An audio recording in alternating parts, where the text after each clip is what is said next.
नमस्कार, सत श्री अकाल, आदाब। मैं हूं आपका दोस्त अभिषेक मिश्रा और HTML के इस पार्टिकुलर वीडियो में हम बात करने वाले हैं हेडिंग्स इन HTML। हेडिंग्स टैग्स के बारे में यहाँ समझेंगे और इसको प्रैक्टिकली इम्प्लीमेंट करके भी देखेंगे। तो अगर देखें हेडिंग टैग्स, तो हेडिंग टैग्स किसी भी HTML में हेडिंग देने के लिए यूज में आता है।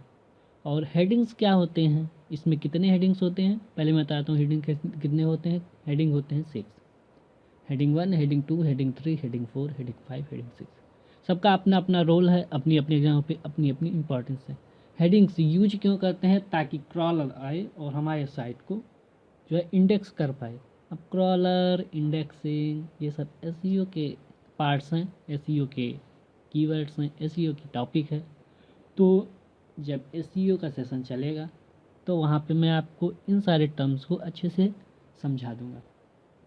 फिर हम बात करते हैं हेडिंग टैग्स। मैंने आपको कहा था कि इसके पहले हम कुछ टैग्स जो है पिछले सेशन में नहीं सीख पाए थे, उसको मैं प्रैक्टिकली इम्प्लीमेंट पहले करके बता दूं, देन आपको मैं हेडिंग टैग्स को समझाता हूं अच्छे से। आइए चलते हैं हम अपने सबलाइम टेक्स्ट एडिटर पे। पहले हम फाइल को कर लेते हैं सेव। इसको हम करते हैं, हम मान लीजिए यहाँ पे यूज कर रहे हैं, इधर टेस्ट कर दूँ .htm। मैंने उसमें HTML सेव करके बताया था, यहाँ HTML भी सेव करके मैं आपको बता देता हूँ। ये सेम वर्क, हम HTML का एक बेसिक डॉक्यूमेंट बनाएंगे। देन यहाँ पे टाइटल हम इसको क्या देते हैं, होम हमने टाइटल दे दिया और सेव मारा। देन अब हम इसको करते हैं रीलोड। ये यहाँ पे देखिए मस्त आ गया। अब देखते हैं इसमें पैराग्राफ टैग, पहला था पैराग्राफ टैग कुछ नहीं है, बस पी टैग लगाओ और इसको क्लोज जैसे करना चाहोगे तुरंत ये क्लोज हो जाएगा। हाँ हाँ, ये क्लोजिंग टैग से ये हो गया। अब इसके अंदर पैराग्राफ, तो हम पैराग्राफ लिखने के लिए यहाँ पे हम करते हैं लॉरेन इप्सम का कंटेंट। ये इसको यहाँ से हम करते हैं कॉपी, कट कर दो। Very good.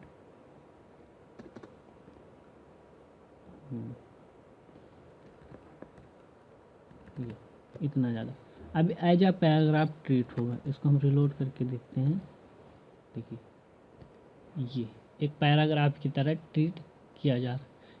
अब ये हो गया पैराग्राफ का यूज। दूसरा था डिव टैग। डिव क्या होता है? एक डिवीज़न, एक कंटेनर का काम करता है। जैसे आप अगर पूरे पेज पे किसी भी चीज़ को अलग अलग करके रखना चाहते हैं ताकि हम उस पर इफ़ेक्ट्स, उसका यूज सब कुछ अच्छे ढंग से कर सकें, तो हमें करना होता है डिव का। जैसे अब मैं आपको इस पैराग्राफ को एक डिव में और एक इमेज इंसर्ट करा के उसको भी डिव में, और डिव का मेनली यूज कब आएगा? जब हम किसी कंटेंट को पे इफ़ेक्ट डालना चाहेंगे, उस पर CSS यूज करेंगे, तब आगे CSS हम पढ़ेंगे। इसको मैंने एक डिव में दे दिया। देन हम दूसरा एक डिव लेते हैं और उस डिव में, और डिव ये भी मैनेज करता है कि एक कंटेंट दूसरे कंटेंट से किस तरह अरेंज हो। अगर डिव ऊपर है तो जो डिव ऊपर रहेगी उसके कंटेंट ऊपर होंगे, और जो डिव नीचे रहेगी उसके कंटेंट नीचे होंगे। तो इस डिव में हम एक इमेज इंसर्ट कराते हैं, इमेज टैग का हम यूज करेंगे। इसका एसआरसी देंगे, हमारा वेब ही था, web.png। अब इसको रिलोड करते हैं। ये यहाँ है, यहाँ है। अब इसको अगर ऊपर करना चाहें तो भाई क्या करना है, इस डिव को उठा के जहाँ इस डिव को अब रखोगे, जहाँ इस डिव को रख दोगे वहीं पर आपका इमेज पहुँच जाएगा। ठीक, ये देखो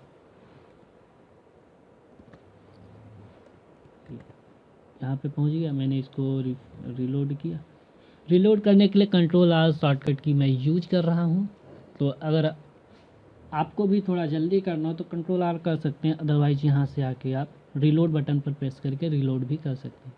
तो ये हो गया पैराग्राफ और डिव का यूज। डिव मीन्स डिवीजन और नथिंग बट, बस एक डिवीजन का काम कर रहा है और कुछ नहीं। फिर हमारा क्या था, हेडिंग टैग्स। हाँ, हेडिंग टैग्स में H1 टैग्स, H2 टैग्स, हर एक टैग्स को हम देखते हैं। पहले हम देखते हैं H1 tag. H1 tag simply अगर इसमें हम एक हेडिंग देना चाहें, एज आ हेडिंग वो ट्रीट होगी, तो यहाँ पे हम दे देते हैं H1 टैग। H1 टैग में मैंने दे दिया ये क्या है,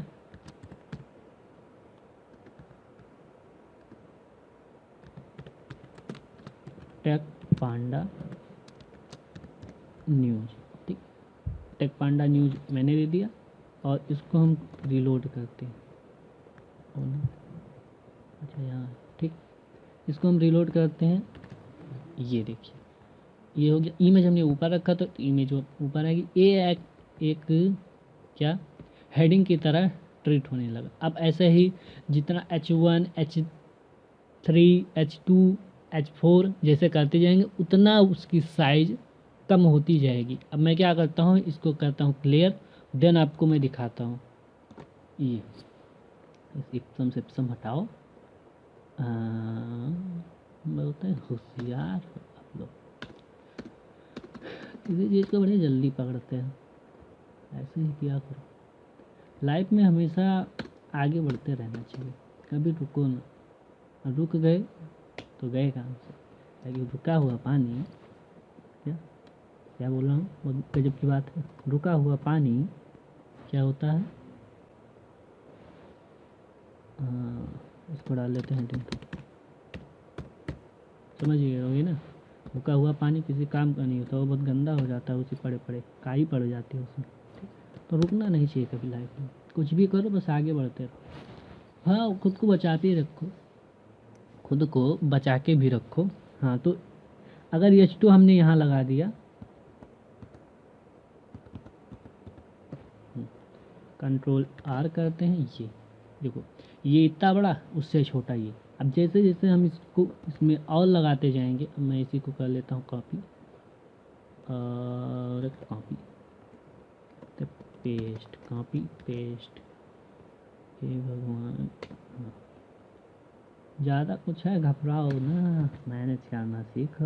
मैनेज ही तो लाइफ है, क्या मैनेज ही तो लाइफ है। ठीक, 4 भैया आइडियो कर दिए। हाँ, इधर भी कर दे रहा है।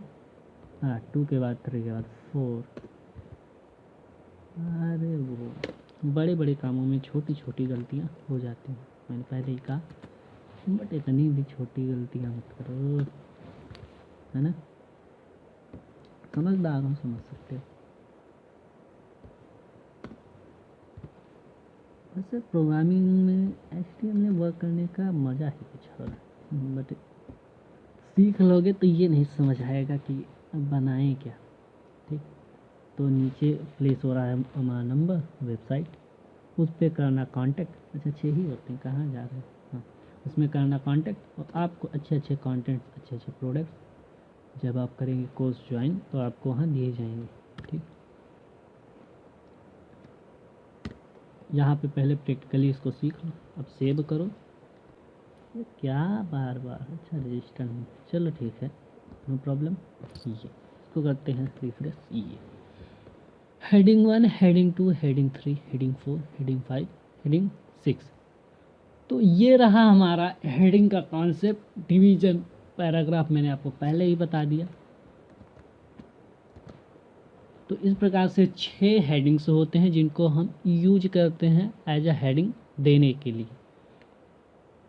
तो दूसरा आता है इसका बेसिक सिंटेक्स, मैंने आपको समझा ही दिया, यहाँ पे आप देख भी सकते हैं हेडिंग और इफेक्ट, वहाँ हमने देखा ही आउटपुट उसका। हाँ, तो आई होप आपको ये सेशन समझ आया होगा। अगर समझ आया है तो अच्छी बात है, अगर कोई डाउट है तो आप पूछ भी सकते हैं, यहाँ कमेंट सेक्शन होता है यूट्यूब में, आप बहुत बार सुनते होंगे, कमेंट सेक्शन में पूछ लीजिए।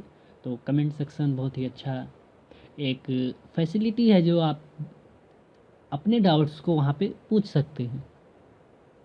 तो तब तक पढ़ते रहिए, खुश रहिए, मस्त रहिए। Till then good bye.